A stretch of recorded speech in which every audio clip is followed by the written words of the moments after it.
hermanos, dejar de agradecer lo que Cristo hizo por nosotros, hermanos. Fue una obra grande, hermanos, lo que Cristo hizo por nosotros, para que nosotros pudiéramos tener salvación, para que pudiéramos tener vida eterna.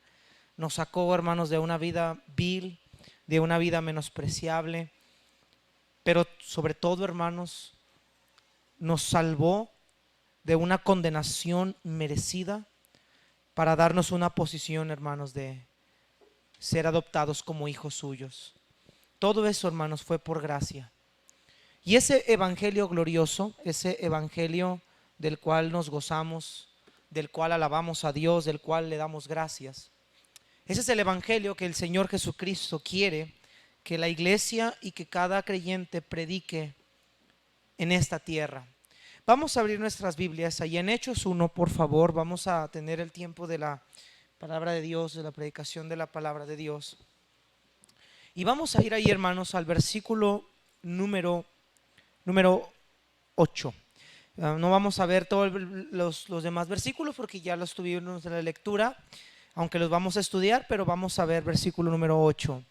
Dice la palabra de Dios: pero recibiréis poder cuando haya venido sobre vosotros el Espíritu Santo, y me seréis testigos en Jerusalén, en toda Judea, en Samaria y hasta lo último de la tierra. Hermanos, sin duda alguna, este es uno de los versículos con una gran relevancia en el libro de los Hechos. Este es el versículo central de todo lo que el libro de los Hechos trata. El libro de los Hechos, hermanos, habla de toda la obra, el comienzo de la iglesia, pero toda la obra que el Señor realizó por medio del Espíritu Santo. Es el Espíritu Santo, hermanos, el que hizo esta obra, el que promovió, hermanos, ese gran avivamiento en el capítulo 12, en el evento en Pentecostés. Es el Espíritu Santo el que ha convencido a cada pecador, el que ha hablado al pecador, el que ha redarguido al pecador. Es el Espíritu Santo el sello, la garantía de que todos nosotros somos hijos de Dios. El versículo 8, hermanos, es la introducción a todo el libro de los Hechos, que cada versículo, cada capítulo, hermanos, menciona lo que el Espíritu Santo hace y ha hecho en la vida de la iglesia. Y aquí vemos, hermanos, que la iglesia todavía no comienza.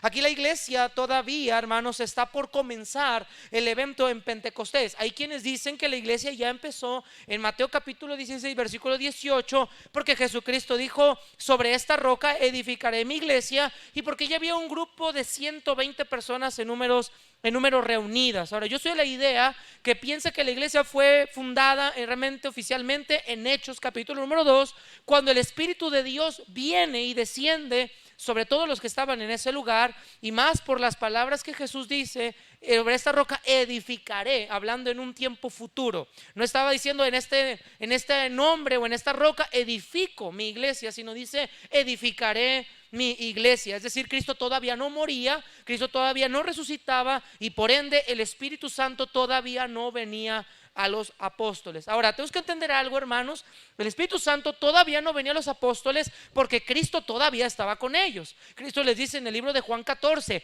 yo me voy, dice, pero no los voy a dejar solos, yo les voy a dejar a un consolador que esté con ustedes siempre.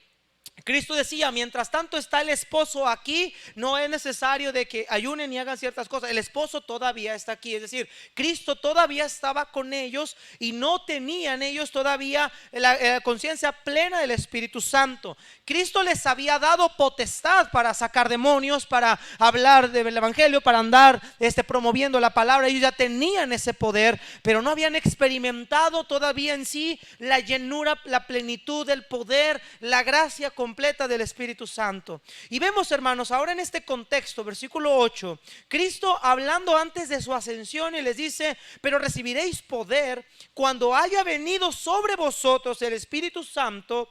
Vea la palabra cuando haya venido, hablando en tiempo futuro, sobre vosotros el Espíritu Santo, y me seréis testigos en Jerusalén, en Judea, en Samaria y hasta lo último de la tierra.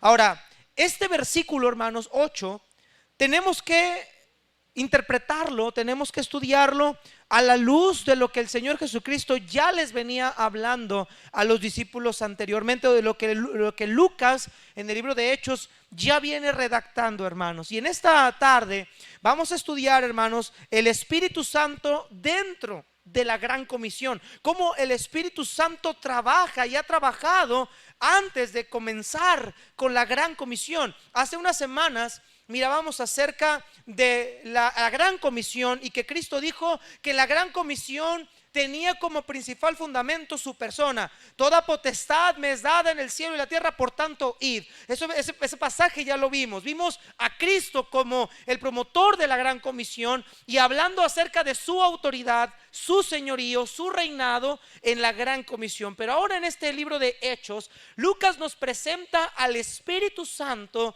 como la persona, el ser influyente para que se pueda realizar la Gran Comisión. Había algo que los discípulos necesitaban para llevar a cabo la Gran Comisión. Hay algo que la iglesia necesita llevar a cabo para comenzar la Gran Comisión. Y hermanos amados, no podemos hacer la Gran Comisión, no podemos cumplir con la Gran Comisión si el Espíritu Santo de Dios no nos llena a plenitud.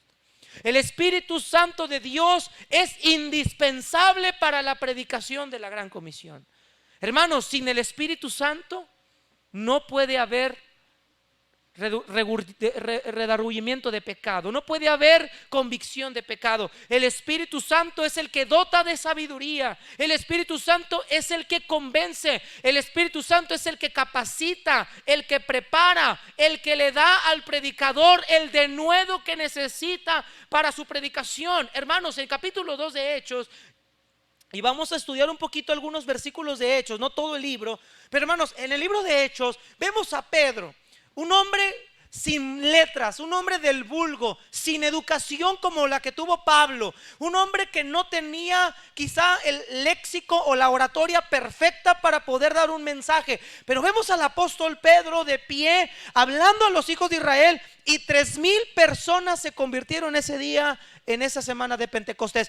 ¿Quién fue el que hizo semejante obra? El apóstol Pedro, por su sabiduría, por su elocuencia, por ser un hombre preparado y dotado. No, hermanos, Pedro había sido lleno del Espíritu Santo. Y eso es lo que la iglesia en este momento necesita para que la Gran Comisión siga llevándose a cabo y Dios siga haciendo maravillas. Que la iglesia sea llena del Espíritu Santo. Hermanos, no es con espada, no es con ejército, sino con su Espíritu. Todo lo que hagamos para la gloria de Dios tiene que ser con el Espíritu Santo de Dios. Él es la persona indispensable para la Gran Comisión. Vemos, hermanos, capítulo 1, acompáñenme a Hechos. Vamos ahí, ponga separador. No vamos a salir de Hechos, hermanos, nuestro estudio está aquí. Pero vamos a ver el Espíritu Santo dentro del panorama de la Gran Comisión. Y quiero que esta enseñanza la tengamos en mente para que podamos mirar, hermanos, la importancia acerca del Espíritu Santo dentro de la Gran Comisión. Claro que el versículo 8 a todos nos gusta y hemos escuchado sermones del verso 8, pero hay que acomodar el versículo 8 exactamente en el contexto donde está. Mire el versículo 1, por favor. Vamos a empezar aquí antes de entrar al mensaje. En el primer tratado, oh Teófilo, hablé acerca de las cosas que Jesús comenzó a hacer y a enseñar hasta el día en que fue recibido arriba, después de haber dado mandamientos por el Espíritu Santo a los apóstoles que había escogido, a quienes también después de haber padecido se presentó vivo con muchas pruebas indubitables, apareciéndoseles durante 40 días y hablándoles acerca del reino de Dios. Y estando juntos, les mandó que no se fueran de Jerusalén, sino que esperaran la promesa del Padre, la cual les dijo: oísteis de mí, porque Juan ciertamente bautizó con agua, mas vosotros seréis bautizados con el Espíritu dentro de no muchos días. Primeramente tenemos que colocar la Gran Comisión o el Espíritu Santo dentro del margen de este libro. Vea que Lucas es el escritor del libro de los Hechos. Lucas dice: en el primer tratado hablé acerca de las cosas que Jesús comenzó a hacer y a enseñar. Muchos dicen, hermanos, que el libro de Hechos es una digamos que es la segunda parte del evangelio de Lucas. Es como el quinto, le llaman muchos el quinto evangelio, y aunque no es considerado de esa manera, muchos le llaman al libro de Lucas el quinto evangelio, porque Lucas, hermanos, Hechos, perdón, relata la historia posterior al ascenso de nuestro Señor Jesucristo. Lucas relata la obra del Espíritu Santo ya en la iglesia cuando Jesucristo ya no está de manera presente. Entonces muchos ponen el libro de Lucas como, o lo llaman el libro de Lucas como el quinto evangelio, para mostrar, hermanos, la obra que el Espíritu Santo estaba haciendo o está haciendo a través de la iglesia. Ahora, note que Lucas dice en el primer tratado, o en el primer escrito, o en la primer narración. Ahora, ¿cuál es la primer narración? Esa primer narración, ese primer tratado, es el evangelio de Lucas. Lucas le dice a un hombre llamado Teófilo. Ahora, el nombre Teófilo no es un nombre propio de una persona, es un sobreapodo. El nombre Teófilo, hermano, significa el amigo de Dios, o el que es amigo de Dios. Teófilo no era el nombre de la persona a quien Lucas le escribe. Es un sobrenombre que se utilizaba en el medio grecorromano, y los judíos lo utilizaban para argumentar algo que llamaban el amigo de Dios, o ser yo soy amigo de Dios, Teófilo. Se cree que esta persona no se le da a conocer su nombre porque Teófilo es una persona muy importante y muy influyente dentro de la escala del imperio romano. Es un alto funcionario. Mire por favor ahí Lucas capítulo número 1, por favor. Lucas capítulo 1. Hermanos, ponga atención, necesito darle un poco de contexto aquí para poder entrar de lleno al tema, por favor. Lucas capítulo número 1, por favor.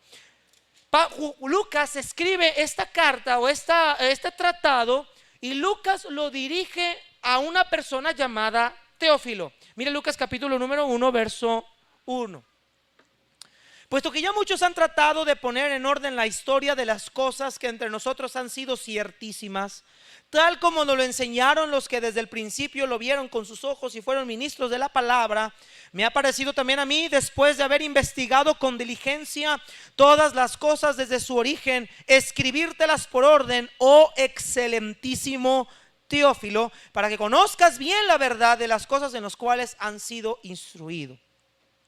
Lucas no estuvo con Jesús en su ministerio terrenal. Lucas no fue parte de los 12. Lucas hace esta recopilación del evangelio en base, él mismo lo dice, a una investigación profunda y diligente, minuciosa. Lucas lo que escribe, Lucas es el único evangelio que contiene el nacimiento de Juan el Bautista, por ejemplo, contiene el nombre de los padres de Juan el Bautista, contiene el evento de la niñez o de la adolescencia o de la infancia de nuestro Señor Jesucristo, un pequeño fragmento. Es el único evangelio que contiene cosas que Mateo, Marcos y Juan no contienen. Recuerde que cada evangelio, cada persona, Mateo, Marcos, Lucas y Juan, ven al Señor desde una perspectiva diferente. Mateo lo ve como el rey de los judíos, Marcos lo ve como Jesús, como el siervo, Lucas lo ve como el Hijo de Dios, el hombre, Jesucristo hecho hombre, y Juan lo ve como el verbo encarnado o el Hijo de Dios. Entonces cada uno tiene una perspectiva diferente de Jesús, aunque estas perspectivas son todas son verdad y todas engloban la imagen de Cristo. Cada uno da a Cristo, lo presenta de una manera distinta. Lucas presenta al Señor a un hombre llamado Teófilo. Ahora, notemos que Teófilo es una persona importante por la frase del versículo 3: escribírtelas por orden, oh excelentísimo Teófilo. Esa palabra excelentísimo solamente se utiliza en la Biblia 3 veces para hablar de Teófilo, pero también de Félix y de este rey Festo, de Festo. Pablo, cuando está presentando su defensa, tú puedes leer Hechos 26, Pablo está presentando su defensa y él habla a Félix, le habla a Festo, a Agripa, y les dice: oh excelentísimo Félix. Félix era una persona muy importante, eran personas importantes en ese lugar. Pablo se está defendiendo frente a ellos. Son personas, son gobernadores, son encargados de la nación, de esa región donde estaban. Se cree que Teófilo era alguien similar, una persona con un alto cargo en el imperio, pero las personas como ellos nunca manifestaban su fe de manera pública. ellos manifestaban su fe a escondidas. ¿Te acuerdas de un hombre llamado Nicodemo? Nicodemo no era romano, era judío, pero él secretamente era de los discípulos de Jesús porque tenía el miedo de los judíos. Si uno de ellos exclamaba y decía que yo soy seguidor de Cristo, yo escogí a mi rabino Cristo, se exponían incluso a la expulsión de la sinagoga. Entonces les convenía mejor estar más ocultos. ¿Te acuerdas de un hombre llamado José de Arimatea? Que cuando Cristo va a ser crucificado da un terreno para que Cristo sea enterrado. Él también era un discípulo oculto. Era una persona que le seguía, pero ocultamente, no abiertamente. Se cree que Teófilo también era alguien, un alto funcionario que ya había escuchado de Cristo, que estaba interesado en esto, y Lucas le dedica estos dos tratados, el Evangelio de Lucas y el libro de Hechos, a esta persona para que más pueda saber acerca de Cristo. Versículo 4 dice: para que conozcas bien la verdad de las cosas en las cuales han sido instruidos. Eso quiere decir que Teófilo ya había sido instruido por alguien en el Evangelio. Ahora, ese es el primer tratado. El primer tratado habla de la vida de Jesucristo, de las obras que Jesucristo comenzó a hacer y a enseñar hasta el momento en el que fue ascendido al cielo, arriba. Lucas termina con la ascensión de Cristo en el primer tratado, y en el libro de Hechos empieza con la ascensión de Cristo para terminar con el encarcelamiento del apóstol Pablo y su viaje posterior a Roma. Entonces Lucas va a presentar en este segundo tratado ya no la persona de Jesucristo, aunque lo cita al principio. Ahora Lucas se va a enfocar en la obra del Espíritu Santo a través de la iglesia. Cómo el Espíritu Santo trabaja a través de la iglesia, su obra, su poder, su gracia, lo que el Espíritu Santo puede hacer a la vida de un grupo de creyentes que en ese momento eran solamente 120 en número. Y posteriormente, en estos domingos en la mañana, vamos a estar estudiando algunos pasajes del libro de Hechos para ver más acerca de la obra del Espíritu Santo, cómo el Espíritu Santo trabajó en la iglesia. Ahora, ¿cuál es el propósito de empezar con esto el día de hoy? Iglesia, nosotros no podemos hacer la obra por nosotros mismos. Necesitamos la llenura y el poder del Espíritu Santo.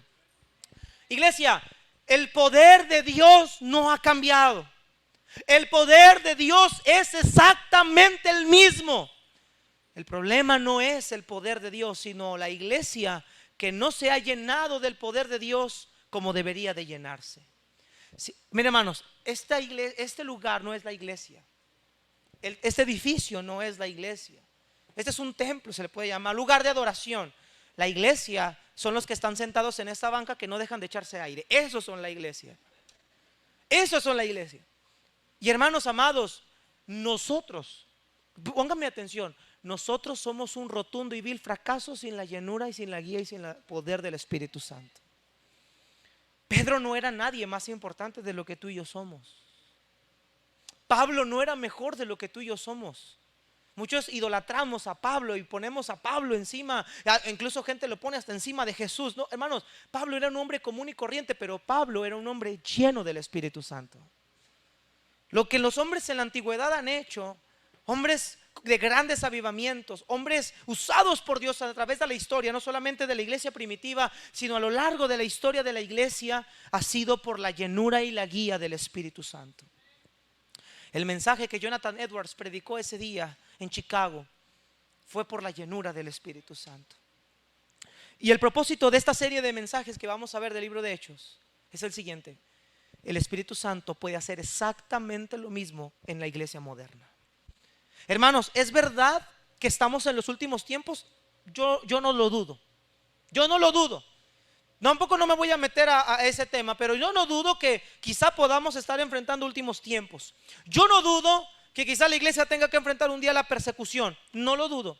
Yo no dudo que un día la iglesia va a tener que empezar a padecer por causa de su fe. Yo no lo dudo. Pero lo que sí quiero que nosotros aprendamos es que aunque estas cosas van a suceder, si la iglesia no tiene al Espíritu Santo de Dios llenándoles de poder para impactar este mundo, entonces la iglesia, hermanos, va a ser un vil y rotundo fracaso. Ahora, nadie va a poder acabar con la iglesia porque la iglesia le pertenece a Cristo. Él es su dueño. Las puertas del Hades nunca prevalecerán contra la iglesia. Esa es una gran y preciosa promesa. Tú vas a ver en Hechos, vamos a estudiar en Hechos, cómo quisieron a través de persecuciones frenarlos y jamás los pudieron frenar. Porque no era la obra de los apóstoles, era la obra de Jesucristo, era la obra del Espíritu Santo. Pero es importante que la iglesia entienda cómo el Espíritu Santo trabaja dentro de este mandamiento: ser testigos en Jerusalén, en Judea, en Samaria y hasta lo último de la tierra. Ahora sí, entendiendo el contexto histórico de Hechos, a quién va dirigida y el propósito de este segundo tratado, vamos a ver tres cosas en este mensaje, hermanos. Lo vamos a hacerlos de una manera más rápida.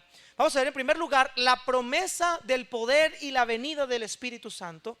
En segundo lugar, hermanos, vamos a estudiar la recepción del poder del Espíritu para ser testigos.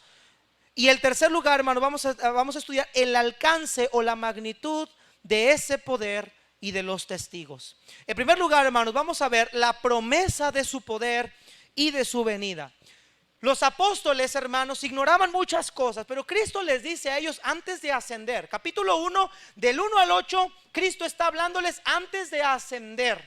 Cristo todavía no asciende al cielo. Y antes de ascender, Cristo le dice a los discípulos que va a venir sobre ellos aquello de lo cual Él ya les había hablado anteriormente, que era la promesa de que el Espíritu Santo iba a venir en la vida de ellos. Versículo número 2, por favor. Ya vimos a quién va dirigido este libro. Ahora vamos al versículo número 2, por favor. Sígame ahí, Hechos 1, 2. Dice, hasta el día en que fue recibido arriba, después de haber dado mandamientos por el Espíritu Santo a los apóstoles que había escogido, a quienes también después de haber padecido se presentó vivo con muchas pruebas indubitables, apareciéndoseles durante 40 días y hablándoles acerca del reino de Dios. Y estando juntos, vea esto, les mandó que no se fueran de Jerusalén, sino que esperaran la promesa del Padre, la cual les dijo: oísteis de mí, porque Juan ciertamente bautizó con agua, mas vosotros seréis bautizados con el Espíritu Santo. Vea cuánto tiempo iba a llegar esta promesa: dentro de no muchos días. Ahora vamos a ver, hermanos, primeramente Lucas está enseñando a Teófilo que Cristo había reunido a sus apóstoles y les había dado una instrucción: quiero que ustedes se queden aquí en Jerusalén, no quiero que se vayan de Jerusalén, y que esperen la promesa que el Padre les ha dado. Esa promesa es diferente a lo que Juan el Bautista hizo. Juan el Bautista bautizó con agua, pero ustedes, apóstoles, iglesia, ustedes van a ser bautizados con el Espíritu Santo. Ustedes van a tener algo más importante que un bautismo en agua o en arrepentimiento. Ustedes van a tener la parte más importante para hacer la obra que les voy a encargar: el Espíritu Santo. Hermanos, Cristo les promete a ellos que va a venir el Espíritu Santo, que va a ser quien les va realmente a ayudar y a guiar a hacer las cosas. Ahora note aquí, Cristo todavía no los está mandando a ir de una vez, vayan de una vez, no. Cristo dice: aquí quédense y esperen a que venga aquello que el Padre les ha prometido. Hermanos, qué espantoso es salir a compartir un mensaje sin la llenura del Espíritu Santo. ¿Cuántos de nosotros no hemos salido a compartir el mensaje sin la llenura del Espíritu Santo? Y yo te digo una cosa, hermanos, cuando nosotros compartimos el mensaje de Dios, el Evangelio, sin la llenura del Espíritu Santo, hermanos, nosotros somos un vil y rotundo fracaso en la calle. Somos un vil y rotundo fracaso, porque nosotros no podemos cambiar a las personas. Nosotros no podemos cambiar la manera de pensar de las personas. El único que tiene la capacidad de transformar la mente y el corazón de las personas es el Espíritu Santo de Dios. Mire versículo número 2. Vamos a ver los destinatarios de esta promesa. ¿A quiénes se les da esta promesa? Versículo 2. Hasta el día en que fue recibido arriba, después de haber dado mandamientos por el Espíritu Santo. ¿A quiénes, hermanos? A los apóstoles, ¿qué dice? Que había escogido. Nota que esta promesa del Espíritu Santo no se la da a una multitud, no se la da, hermanos, a los hijos de Israel, como muchos piensan, esta promesa de la llenura del Espíritu no es para la nación de Israel, no es para una multitud. Dice la Biblia, es para los apóstoles que había escogido. Ahora, note, hermanos, que Lucas está utilizando un término diferente al que usaron los demás en los evangelios. Lucas dice a los apóstoles que había escogido, no dice que a los discípulos que había escogido. Hay una diferencia de palabras aquí. Lucas emplea la palabra apóstoles. La palabra apóstoles significa delegado, explícitamente embajador del evangelio, oficialmente alguien comisionado por Cristo.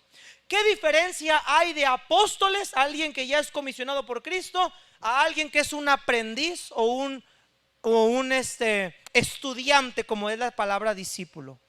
Nota que ahora ya no está hablándole a aprendices, ya no está hablándole ahora a alumnos, ahora les está hablando a gente comisionada para trabajar en la obra que Cristo les está mandando. Ya no le está hablando a unos cuantos personas que están para aprender. Ahora ellos ya no están para aprender, ahora ellos ya están para enseñar, ahora ellos ya están para ser ejemplo, ahora ellos ya están para ponerse a trabajar. Y esta promesa es dada para todos aquellos, los apóstoles, aquellos que son, como la palabra lo traduce mejor, aquellos que son enviados. Hermanos, los apóstoles fueron comisionados por Cristo y son enviados para predicar el evangelio de la gracia. Querido cristiano, hoy en día la palabra apóstol se utiliza de muy mala manera. Muchas religiones tienen, no pastor, tienen su apóstol y piensan que el apóstol es alguien, no sé, como el apóstol Pablo, con dones de señales, que habla lenguas, que sana. Hermanos, mire acá, Dios nunca estuvo... El propósito de Dios nunca fue darles a los apóstoles las señales. Ese no fue el principal propósito. El principal propósito de un apóstol no fue sanar, no fue echar fuera demonios. El principal propósito de un apóstol fue predicar el evangelio de Dios. La palabra es enviado.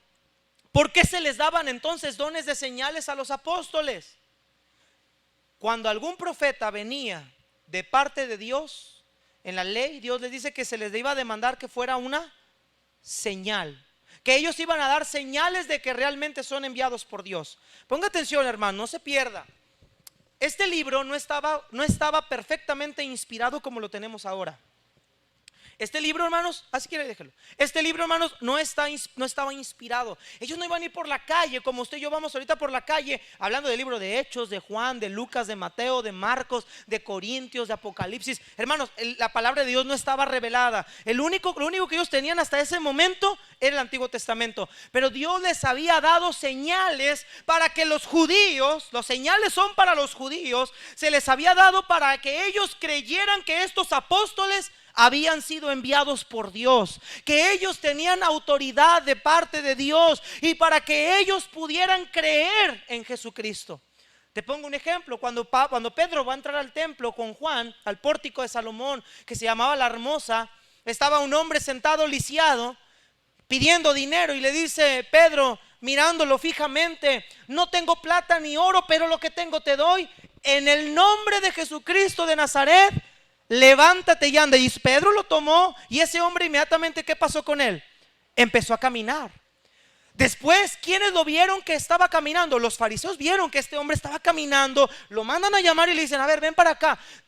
Todos dicen que tú eras paralítico de niño.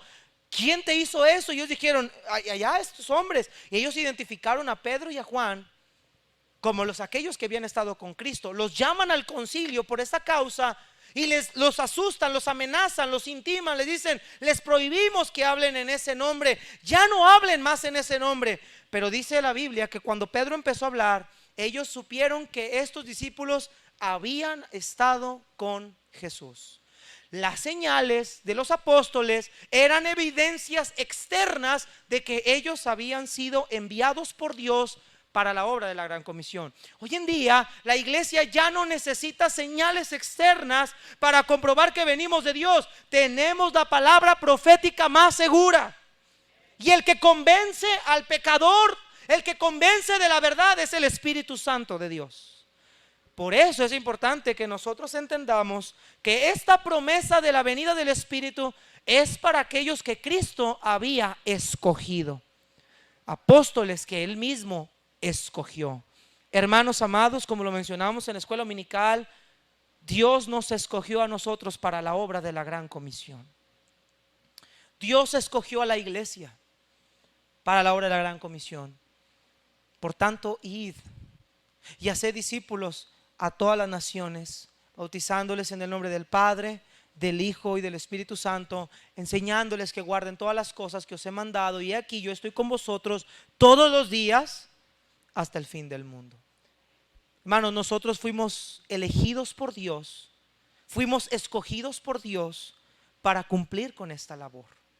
Ahora, estos discípulos, esta promesa llevaba un destinatario, es exclusivamente para los apóstoles que yo escogí, y de ahí en adelante para todo creyente va a recibir el Espíritu Santo. Ahora mire versículo 3.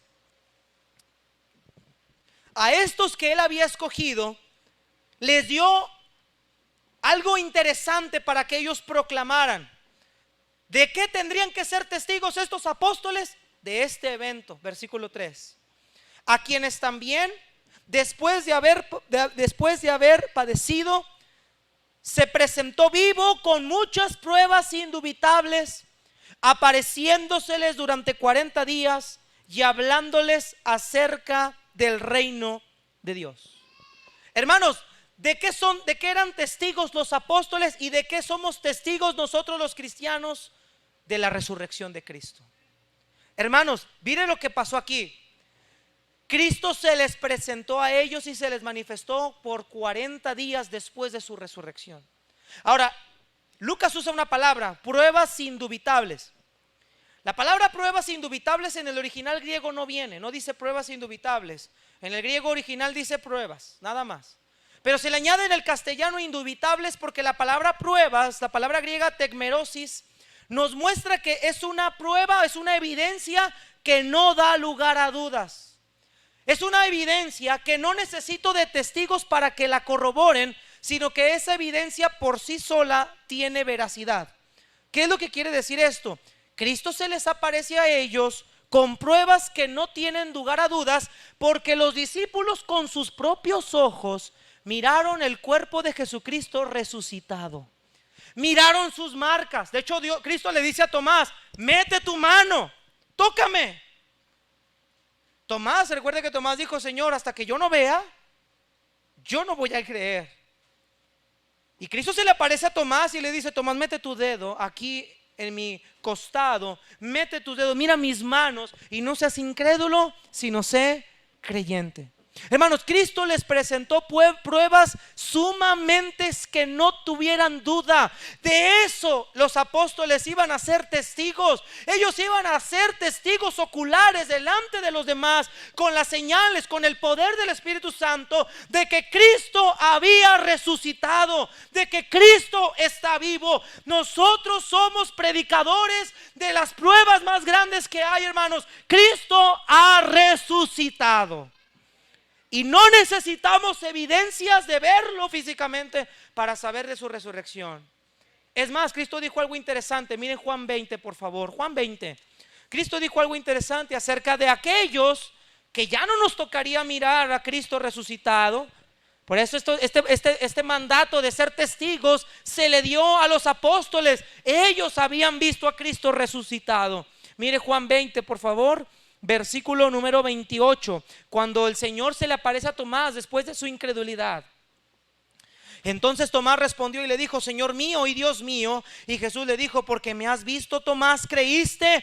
Bienaventurados los que no vieron y creyeron. Queridos hermanos, somos bienaventurados porque aunque no hemos visto a Cristo resucitado, hemos creído a su palabra, hemos creído a su promesa, hemos creído al testimonio que está escrito por medio de la palabra, que por cierto es inspirada por el Espíritu Santo de Dios. Los discípulos de eso, los apóstoles de eso van a ser testigos. Por eso Cristo se les apareció con pruebas indubitables, pruebas que no dan lugar a dudas.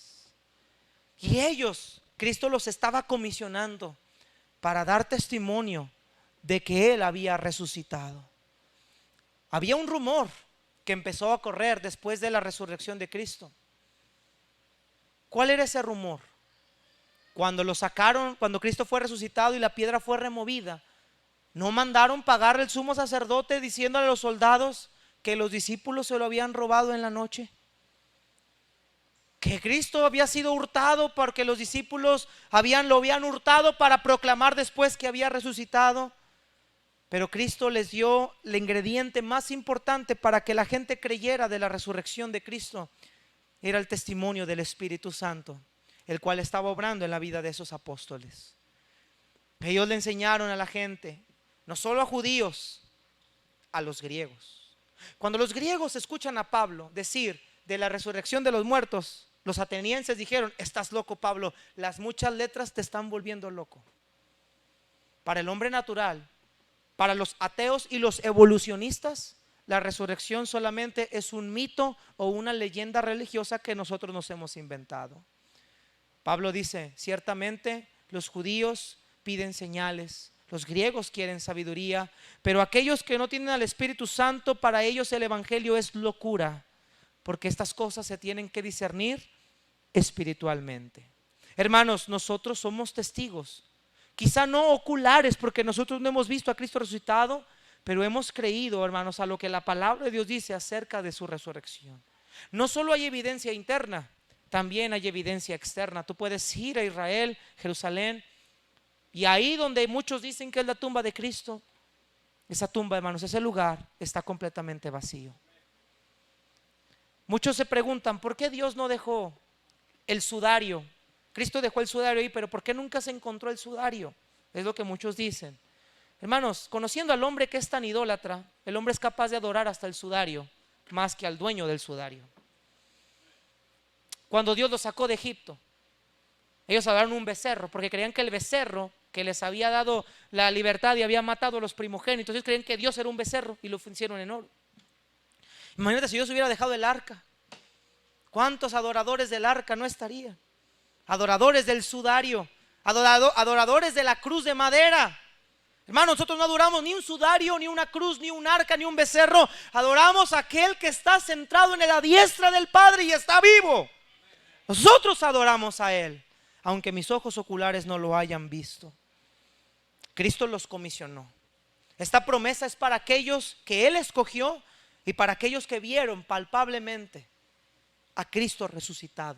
Por eso Pablo también se convirtió en apóstol, porque Pablo miró a Cristo sentado a la diestra de Dios. Saulo, ¿por qué me persigues? Aunque Pablo no estuvo en el ministerio terrenal de Cristo, Pablo pudo ver ocularmente la gloria de Cristo y a Él sentado a la diestra de Dios. ¿Quién más lo vio? Esteban.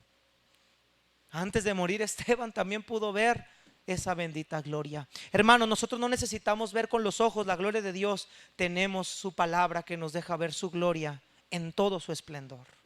Tenemos el testimonio de estos apóstoles. Tenemos el testimonio de esta gente que vio a Cristo y que conocieron su obra, y que por medio del Espíritu Santo se nos dejó a nosotros para 1001 generaciones posteriores. Sigamos leyendo versículo 4. Versículo 3, perdón, dice: a quienes también después de haber padecido se presentó vivo con muchas pruebas indubitables, apareciéndoseles durante 40 días y hablándoles acerca del reino de Dios. Antes de darles el Espíritu Santo, también les enseñó acerca del reino de Dios. Ahora, ¿a qué se refiere Jesucristo? ¿A qué se refiere la Biblia con el reino de Dios? Muchos de nosotros en los evangelios hemos visto que Cristo hablaba del reino de los cielos o el reino de Dios. ¿Te acuerdas a Juan el Bautista bautizando, que dijo: he aquí el reino de Dios se ha acercado?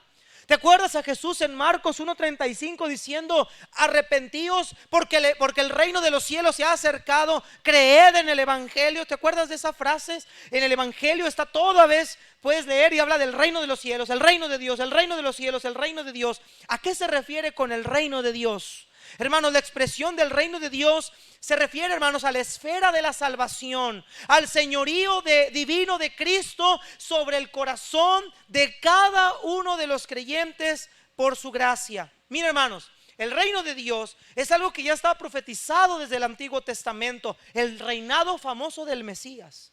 Los judíos esperaban ese reinado, un reinado de un hombre que los libertaría de los opresores y de todos aquellos que les hacían violencia. Ellos esperaban a un libertador político que les quitara toda la opresión del imperio romano. Querían a un líder político.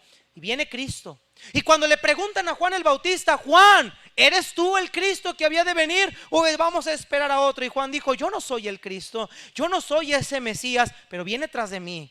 Ahí está cerca. Y cuando Juan vio a Jesús, Juan 1:29 dice: he aquí el Cordero de Dios que quita el pecado del mundo. Cuando Juan ve a Cristo, dice: Él es ese Mesías. El reino de los cielos ya llegó. Hermanos, si bien Cristo no vino a instaurar un reino terrenal todavía, eso va a pasar después, pero el rey del reino ya había llegado.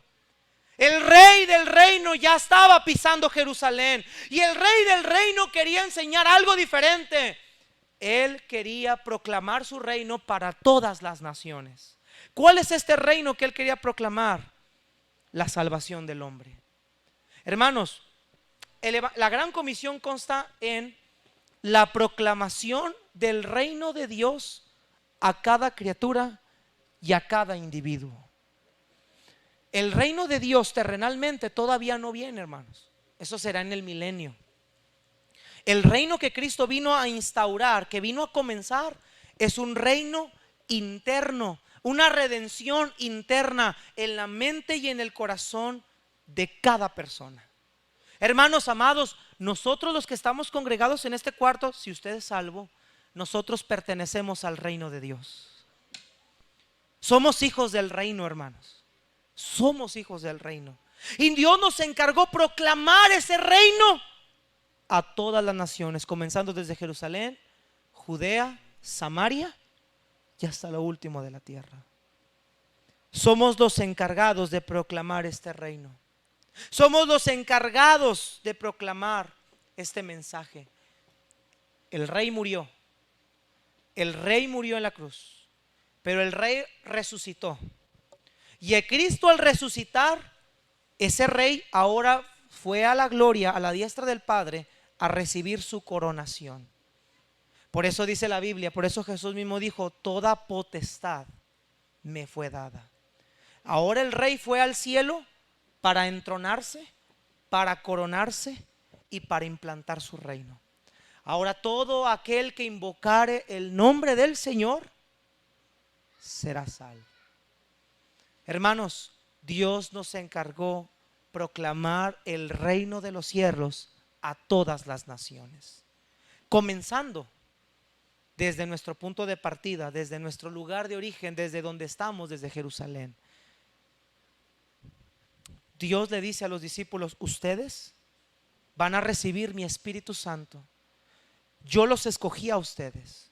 Ustedes van a recibir el Espíritu Santo.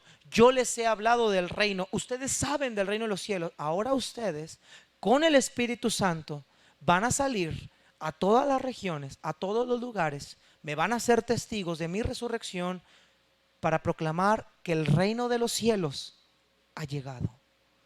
Hermanos, un día, cuando Cristo venga, todos los redimidos, todos los salvos por gracia, vamos a ser parte de ese reino. Somos hijos del reino. Nosotros somos los encargados de proclamar ese reino.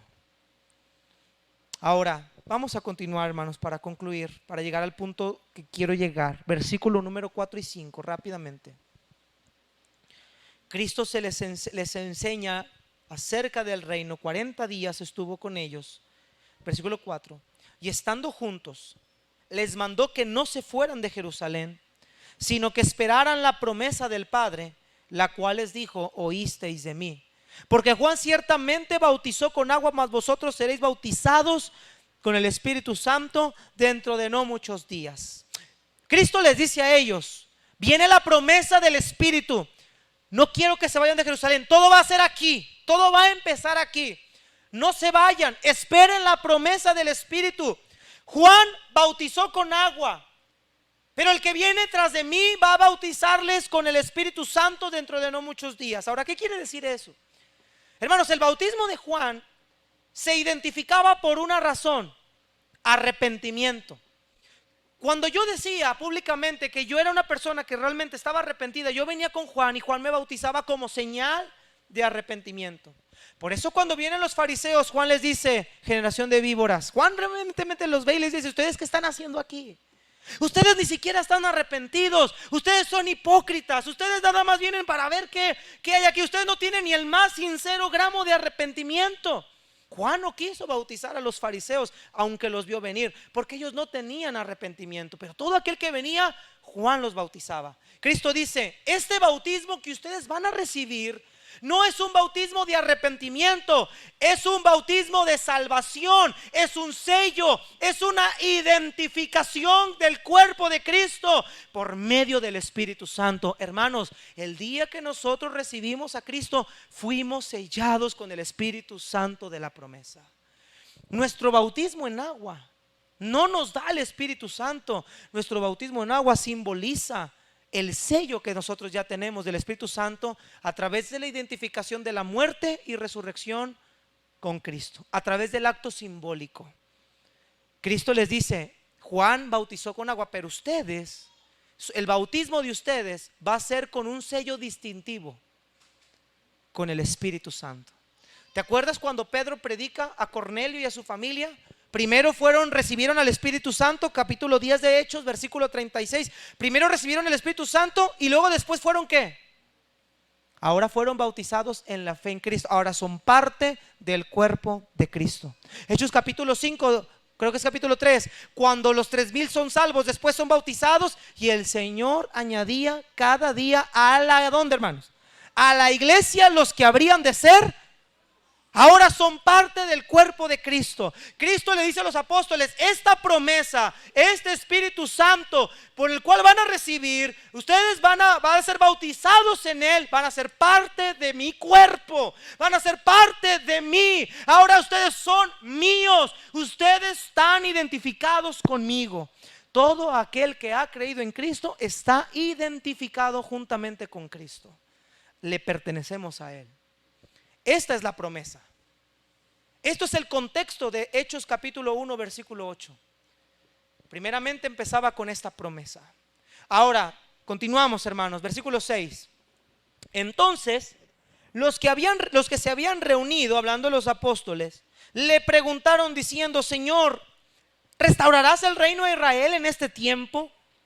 Y él les dijo: no os toca a vosotros saber los tiempos o las sazones que el Padre puso en su sola potestad, pero recibiréis poder cuando haya venido sobre vosotros el Espíritu Santo, y me seréis testigos en Jerusalén, en Judea, en Samaria y hasta lo último de la tierra.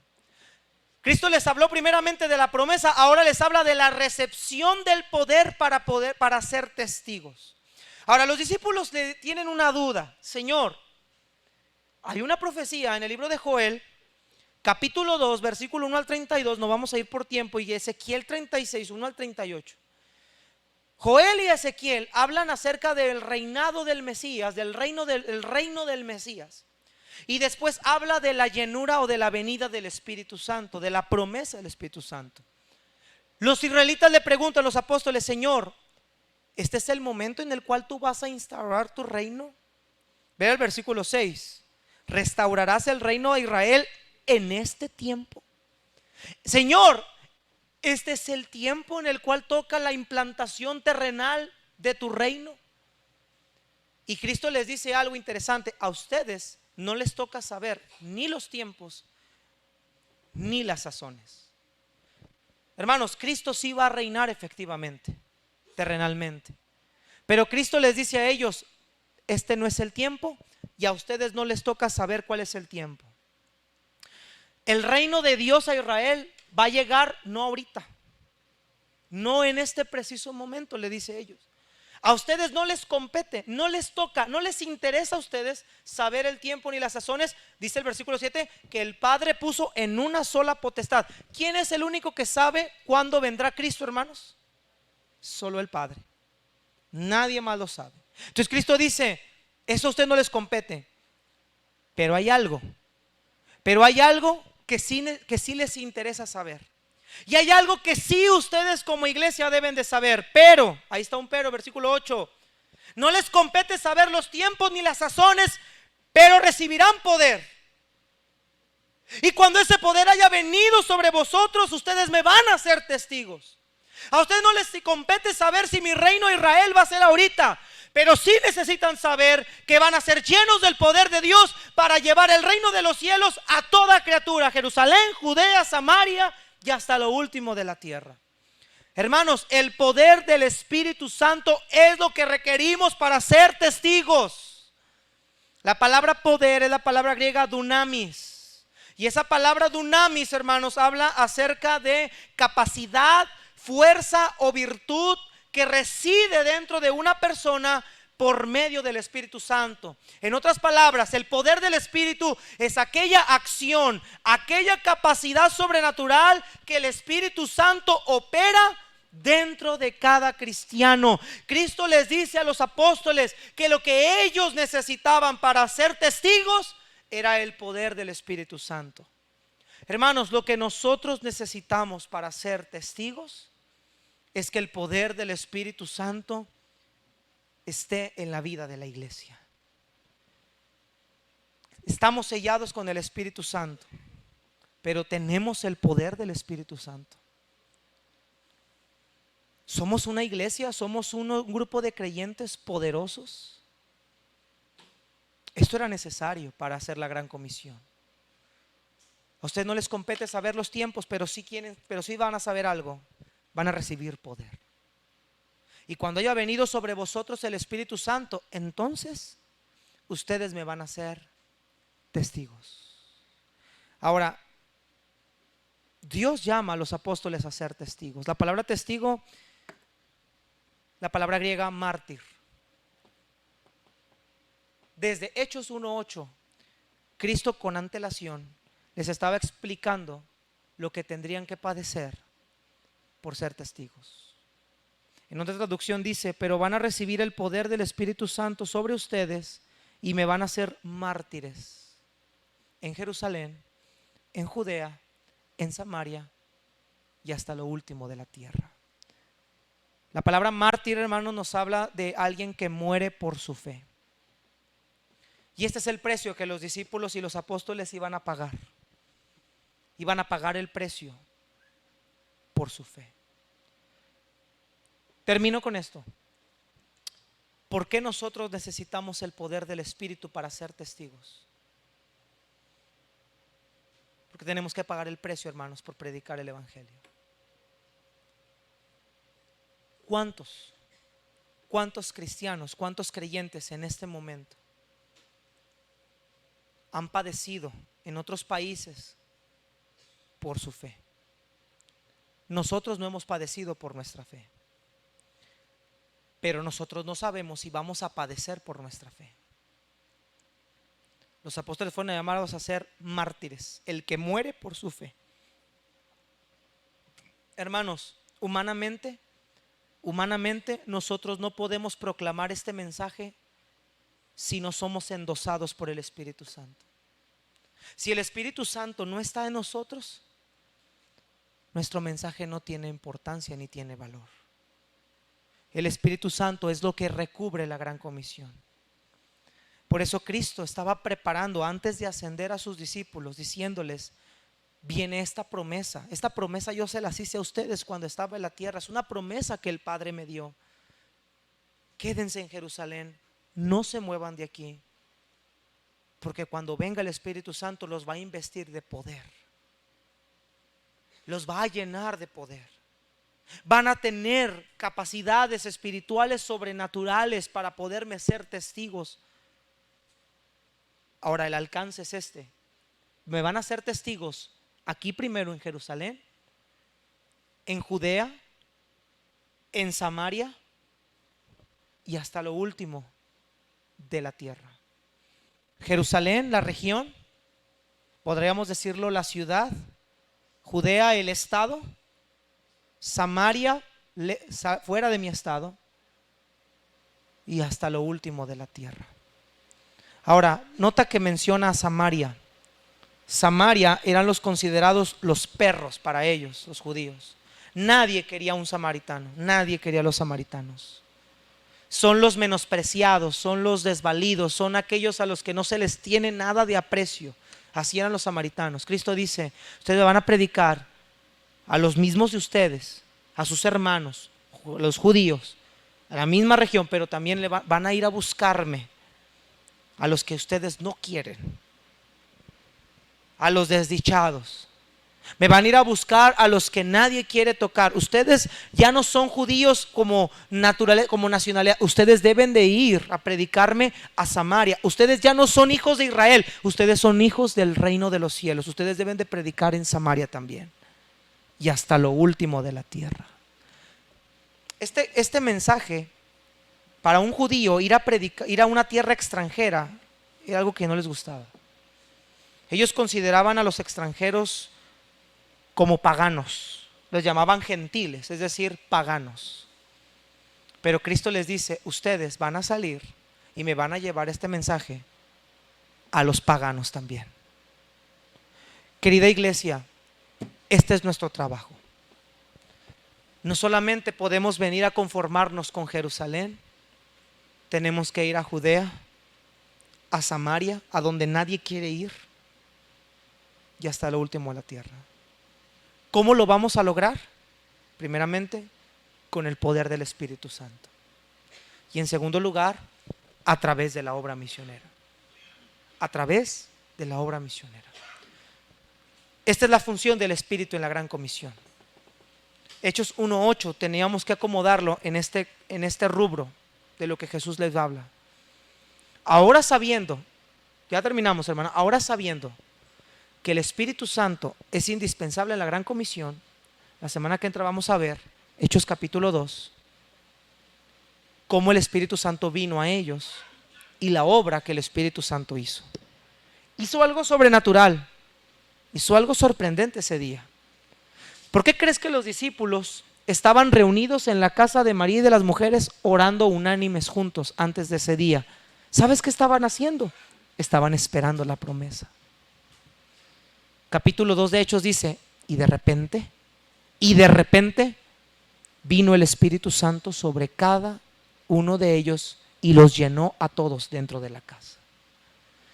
Qué diferente sería que el Espíritu Santo viniera sobre nosotros en este momento con un poder importante y nos llenara a todos y llenara este lugar de su gloria y de su presencia para poder salir allá afuera y poder ser testigos. Hermanos amados, ¿sabes cómo nos ve la gente del mundo? Como personas que estamos dementes, gente loca que no tenemos nada que hacer, como si lleváramos una religión y proclamáramos una religión. Hermanos, no proclamamos una religión, proclamamos a Jesucristo y a este resucitado. A Él proclamamos, pero no podemos hacer nada, no vamos a lograr nada si no tendremos el endosamiento del Espíritu Santo.